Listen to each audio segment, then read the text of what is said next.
Hey teachers, I'm going to show you how to grab student emails as their names from spreadsheets with GradeTransferer. Let's get started. I am modeling how to grab from Google Sheets, but this process will work for any type of spreadsheet. And this process is especially helpful for when you have students authenticating with their emails and you've got an export from your educational website or platform that shows their email as their identity instead of their name. So to grab from spreadsheets, they must be set up so that the student emails are in a column to the left with the grade columns to the right. And when we grab from spreadsheets, we are going to use GradeTransferer's clipboard grab feature instead of the usual grab button. You can make sure that you have it toggled on right here, and that will make this clipboard button visible. So what we're going to do is we're going to select the information that we want, which is their names and their emails, and we are going to copy it to our computer's clipboard. And then we are going to open GradeTransferer and click the clipboard button.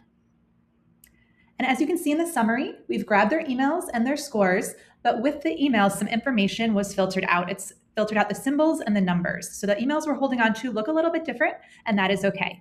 So we are now going to teach GradeTransferer which emails belong to which students, so it can treat their emails as their names. We're going to open the extension, expand using the hamburger button, and go to Advanced Settings. In Advanced Settings, go to the Name Discrepancy Fixer, and we're going to click Import from Briefcase. If that happens, just click in the extension again and click Import from Briefcase again. There we go. Okay, so now on the left side, we have our student emails as they're grabbed by the service.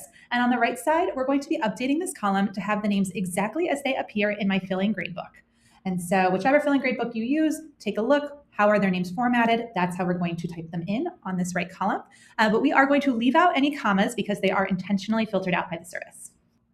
So now that I've adjusted the names on the right, I can click Add, and all of our rules will be saved at the bottom of the Name Discrepancy Fixer in a list, and they will be applied automatically whenever we grab the student emails. So let's see that in action.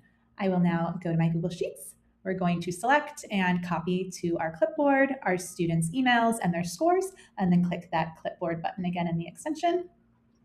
And now in the pop-up summary, we can actually see that the Name Discrepancy Fixer has done its magic. We have their names populated instead of their emails.